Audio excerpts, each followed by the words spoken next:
Umva se, ntega amatwi nkubwire aka kantu. Mu Rwanda hari abantu benshi bafite inzozi zo kwiteza imbere no kuva mu bukene, ariko ikibazo gikomeye kiba ku rugendo rwo gutangira. Benshi baribaza bati ni uwuhe mushinga natangira ukazampa inyungu kandi ukaba ari umushinga ushoboka mu gihugu cyacu? Ukuri ni uko amahirwe ahari ni menshi cyane, uhereye ku buhinzi n'ubworozi, ibiribwa n'ibinyobwa, ikoranabuhanga, kugeza kuri serivisi zitandukanye zifasha abaturage. Buri wese ashobora kubona aho ahera bitewe n'ubushobozi bwe. Mu kiganiro cya none tugiye kugaruka ku mishinga 50 ushobora gutangira mu Rwanda, kuva ku mishinga isaba igishoro gito kugeza ku mishinga minini y'igihe kirekire. Intego ni ukwereka buri munyarwanda ko bishoboka kwihangira imirimo, ugakura amaboko mu mufuko, ugakora, ugatandukanya n'ubukene, ndetse ugafasha n'abandi kubona akazi. Niba wumva witeguye ko iyi video hari ikintu iza kuza kugufasha, wakandika ijambo muri comment section ati murakaza neza. Reka nkwibutse ko ubaye utarakanda subscribe uri mu bari guhomba, ariko kandi bimenye neza ko wakanze like nk'ikimenyetso cyo kudushyigikira. Njye nitwa Bazaza, reka ngwikaze mu kiganiro cya none.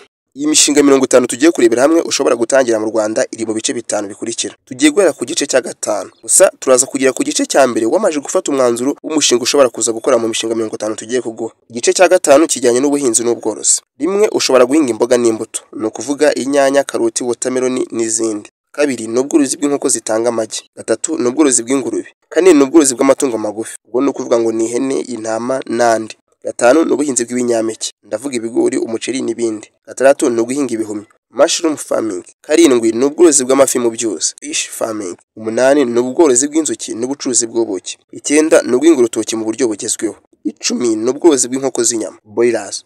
Reka tujye ku gice cya 4. Ubwo turimo turava hejuru tujya hasi. Nagira ngo nkubwire ko igice cya mbere ushaka kuza kugikuramo igitekerezo cy'inyamibwa. Komeza kubana natwe. Igice cya 4 ni ibiribwa n'ibinyobwa. Rimwe, ushobora gutangira restaurant ntoya. Kabiri, ushobora gutangira akantine gato, ucuruza ikawa, icyayi n'ibindi. Gatatu, ushobora gukora umutobe w'imbuto, juice production. Kane, ushobora gukora imigati n'ibiribwa byo mu gikoni, bakery. Gatanu, ni ugutunganya amata, yahurute cyangwa se fromage. Gatandatu, food delivery, ni ugutwara amafunguro mu ngo. Karindwi, ni ugukora amandazi, amasambusa, capati mu buryo bwa business. Umunani, ni ugukora no kugurisha amazi yo mu icupa. Icyenda, ni ubucuruzi bw'isambaza, ibirayi n'inyama mu masoko. Reka tujye ku gice cya 3, aho tugiye kurebera hamwe ubucuruzi n'ubugenzuzi. Rimwe, ni ubucuruzi bw'imyenda mishya n'iyambawe.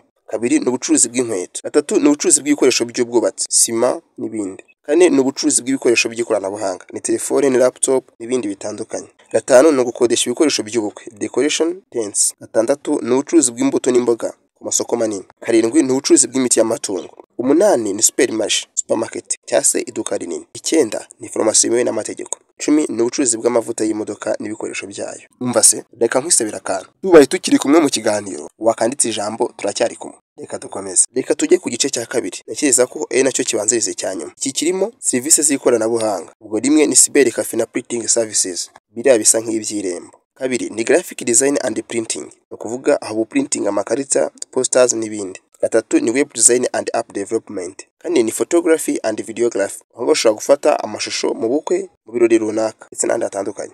Gatanu, ni digital marketing agency, ubucuruzi bubera kuri murandasi. Gatandatu, ni e-commerce store, ahangaha ufite iduka ry'ibicuruzwa kuri murandasi, abantu bashaka guhaha bakagura ibintu bitandukanye ariko bifashishije ibikoresho by'ikoranabuhanga. Karindwi, ni online tutoring, ni amasomo kuri murandasi, bimwe ubyumva bita tutorial. Umunani, ni software solution for small business, ni ugutanga ibisubizo ku bibazo bitoya bifite ubuhure na software. Icyenda, ni IT maintenance and repair. Icumi, ni call center services. Reka turebe ku mwanya wa mbere ngo dufite iki.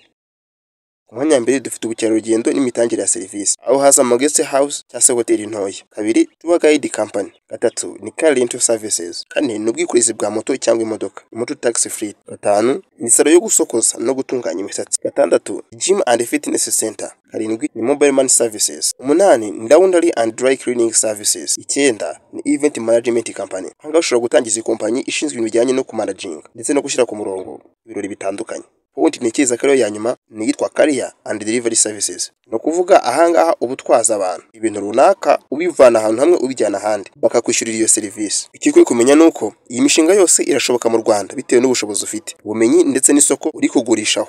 Basore, rubyiruko nta gihe cyo gutakaza dufite, mukora amaboko mu mifuka dukore kugira ngo tubashe kwiteza imbere, tubashe kugena ejo hazaza hacu heza. Ejo hazaza hacu ntabwo haba heza tudafite iterambere. Mureke dushaka iterambere, nicyo cya mbere. Ngayo nguko twabonye imishinga 50 ushobora gutangira mu Rwanda. Ibi ni ibitekerezo bishobora kugufasha gutangira urugendo rwawe rwo kwihangira umurimo, kwiteza imbere no kugera ku bukire. Ubika ko nta mushinga n'umwe uzakugira umukire niba udafashe icyemezo cyo gutangira. Ubukire butangira mu gitekerezo bugakomeza mu bikorwa bya buri munsi. None se wowe ni uwe mushinga wumva wakubera inzira ukaba wawutangiriraho ukagera ku bukire? murakoze cyane gukurikirana iki kiganiro. Nagira ngo nkwibutse ko niba utarakanda subscribe kuri iyi channel uri mu bari guhomba. Menye neza ko wakanze like nk'ikimenyetso cyo kudushyigikira. Ariko kandi niba tujyanye ku musozo wakandika ijambo bye. Turabakunda cyane. Reka tubonane mu kiganiro cyacu cy'ubutaha. Mwibuka gushyira mu bikorwa amasomo twize. Ni twabazaza. Ndabakunda cyane. Ciao ciao.